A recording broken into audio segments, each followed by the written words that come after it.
ये घटना है चेन्नई के ब्लू क्रॉस रोड की। ये काफ़ी पुरानी सड़क है जिसे लोग खौफनाक सड़क भी कहते हैं। यहाँ रहने वाले इस सड़क पर रात के समय जाने से डरते हैं और इसका कारण है इस रोड पर घटने वाली अजीबोगरीब घटनाएं। रात के समय तो लोग इसके नाम से भी थरथरा जाते हैं। असल में इस रोड पर कई भयानक दुर्घटनाएं घटी है और कहा जाता है कि इस रोड पर कई बुरी आत्माओं का साया है। बहुत से लोगों ने इस रोड पर आत्महत्या भी की है। वहीं एक समय की बात है जब एक परिवार अपनी कार में इस रोड से गुजर रहा था, तब इस कार में बैठे हर एक शख्स के साथ कुछ ऐसी घटनाएं घटी कि सबकी मौत हो गई। उसके बाद से कहा जाता है कि उनकी आत्माएं भी यहाँ भटकने लगी। दिन में तो यहाँ सब कुछ बहुत ही नॉर्मल नजर आता है, लेकिन रात होते ही शुरू होता है असली खून का खेल। यहाँ रहने वाले तो इस रोड के बारे में सब कुछ जानते हैं, लेकिन एक रात जब दो दोस्त राज और सुमित यहाँ से गुजर रहे थे तो उन्हें अंदाजा नहीं था कि उनके साथ क्या होने वाला है। असल में हुआ ये कि राज और सुमित दोनों अच्छे दोस्त थे। वो चेन्नई घूमने के लिए गए हुए थे। उन्हें चेन्नई की डरावनी जगह के बारे में कोई जानकारी नहीं थी। रात के समय वो अपने दोस्त की बाइक लेकर घूमने निकले हुए थे। तभी रात के समय में उन्होंने एक रेस्टोरेंट में खाना खाया और वहाँ से कुछ चिकन वगैरह पैक करवा कर इस रोड से गुजर रहे थे। जब वो लोग उस सड़क पर पहुँचे तो उन्हें महसूस हुआ कि वहाँ अंधेरा कितना घना है। सड़क के किनारे ऊंचे ऊंचे पेड़ झूम रहे थे और हवा में एक अजीब सी खामोशी थी। सुमित को थोड़ी सी घबराहट हो रही थी, तो राज ने सुमित से कहा, डर किससे रहे हो, बस थोड़ा मस्ती करते हैं। ये कहकर राज ने वहां पर बाइक रोक दी। सुमित ने कहा, ये क्या कर रहे हो? तो राज ने कहा, कुछ नहीं, मैं बाइक चलाते हुए थक गया हूं, थोड़ा सा रुक जाते हैं।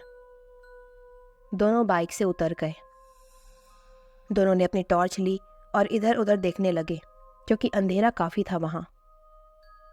टॉर्च लेकर वो लोग उसी सड़क पर थोड़ा टहलने लगे, लेकिन उसी वक्त अचानक बारिश शुरू हो गई। उनके पास छाता वगैरह नहीं था, इसलिए भीगने से बचने के लिए उन्होंने सोचा कि किसी पेड़ के नीचे खड़ा हो जाया जाए। फिर कुछ ही दूरी पर उन्हें एक पेड़ नजर आया। वो आसपास के पेड़ों से और भी ऊंचा था, लेकिन घना था। उसे देखकर राज उसकी तरफ जाने लगा। राज ने सुमित को भी पुकारा और कहा कि चलो उस पेड़ के नीचे चलते हैं, पर सुमित ने थोड़ी हिचकिचाहट दिखाई, पर बाद में मान गया। पेड़ के पास पहुंचते ही उन्हें बहुत ज़्यादा ठंड महसूस होने लगी और दोनों ने महसूस किया कि जैसे कोई उन पर नज़र रख रहा हो। उनके हाथ में चिकन का पैकेट भी था। फिर अचानक सुमित ने एक आवाज़ सुनी, मदद करो। आवाज़ इतनी कमज़ोर थी कि उसे सुनकर दोनों के दिल दहल गए। दोनों इधर उधर देखने लगे, लेकिन उन्हें कोई नज़र नहीं आया। तो राज ने कहा, ये तो सिर्फ वहम था। लेकिन सुमित ने महसूस किया कि आवाज़ उसके अंदर एक अजीब सा डर भर रही है। फिर अचानक उनकी नज़र सड़क के किनारे खड़ी एक पुरानी गाड़ी पर गई, जिसे अब तक उन्होंने नोटिस नहीं किया था। गाड़ी का रंग फीका था और उसके शीशे टूटे हुए थे। ऐसा लग रहा था कि किसी दुर्घटना में उसकी ऐसी हालत हो गई है। राज ने कहा, कितनी अजीब गाड़ी है। वो लोग पेड़ के नीचे खड़े होकर उस गाड़ी की ओर देख रहे थे कि तभी गाड़ी के अंदर से सुमित को चिल्लाने की आवाज़ सुनाई दी। सुमित ने कहा, क्या तुमने वो सुना? तो राज ने हंसते हुए कहा कि ये तुम्हारा वहम है। लेकिन सुमित को डर लग रहा था। उसने राज से कहा, चलो यहाँ से चलते हैं, मुझे ये जगह पसंद नहीं आ रही। इस समय बारिश भी रुक गई थी, लेकिन अचानक दोनों ने देखा कि सड़क पर धुंध छाने लगी थी। इसी धुंध के बीच में उन्हें गाड़ी में कोई बैठा हुआ नजर आया जो स्पष्ट दिखाई नहीं दे रहा था। फिर जैसे जैसे उन्हें थोड़ा क्लियर नजर आया, तो पता चला कि कार में कुछ लोग बैठे हुए थे। राज ने चिल्लाकर कहा कि ये क्या हो रहा है। सुमित का चेहरा भी सफ़ेद पड़ गया था, वो बहुत घबराया हुआ था। तभी उसे गाड़ी की हेडलाइट अपने आप बंद चालू होने लगी और इससे सुमित और राज की हालत और ख़राब हो गई। सुमित ने राज से कहा कि चल यहाँ से भागते हैं। दोनों ही अपनी बाइक की तरफ भागने लगे और राज ने तुरंत बाइक चालू करने की कोशिश की, लेकिन बाइक भी बार बार चालू होकर बंद पड़ जा रही थी। सुमित ने कहा, अब हम क्या करें? तो राज ने कहा, अब भागो, कोई बात नहीं करनी। ये कहकर दोनों वहाँ से भागने लगे। लेकिन जब वो लोग भाग रहे थे तो ऐसा लग रहा था कि रास्ता खत्म ही नहीं हो रहा है और वो किसी जाल में फंसते जा रहे हैं। तभी पीछे से गाड़ी के हॉर्न की आवाज़ आई। दोनों ने पीछे देखा तो पता चला कि वो टूटी फूटी गाड़ी धीरे धीरे उनकी तरफ बढ़ रही थी और उसके अंदर 4 से 5 लोग बैठे हुए थे जिन्होंने सफ़ेद रंग के कपड़े पहन रखे थे और उनका चेहरा पूरा सफ़ेद पड़ा हुआ था। आंखें पूरी सफ़ेद थी और होठ काले थे। उनके चेहरे पर एक अजीब सी मुस्कान थी। उस गाड़ी को अपनी ओर बढ़ते देख दोनों की सांसें अटक गई और दोनों तेजी से वहां से भागने लगे।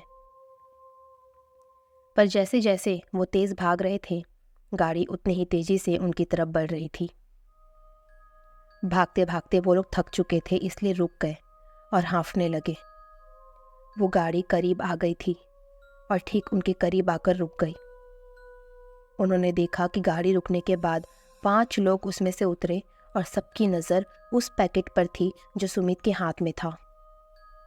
वो पांचों धीरे धीरे सुमित की तरफ बढ़ने लगे। सुमित ने चिल्लाकर कहा, मेरी तरफ मत आओ, हमें जाने दो।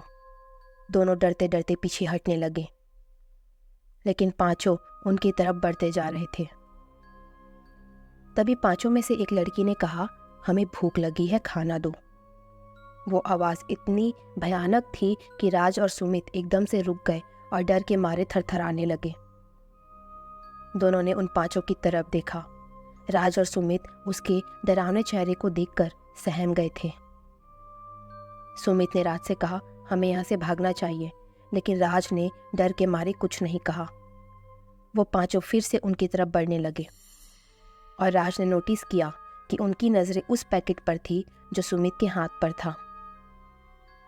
राज समझ गया कि उन लोगों को वो पैकेट चाहिए, इसलिए उसे सुमित से कहा, ये पैकेट तुरंत फेंक दो।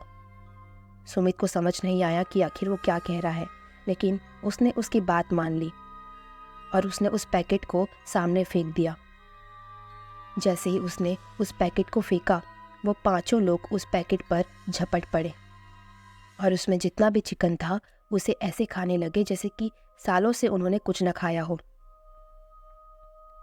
तभी राज ने सुमित से कहा कि यही भागने का समय है। इसके बाद वो लोग वहाँ से भागने लगे। बीच बीच में वो लोग पीछे मुड़कर देख रहे थे, लेकिन उन्होंने नोटिस किया कि अब वो 5 लोग उनकी तरफ नहीं आ रहे हैं। वे सड़क पर दौड़ते रहे, लेकिन वो लोग अंधेरे में घिरे हुए थे। ऐसा लग रहा था जैसे सड़क खत्म नहीं हो रही थी।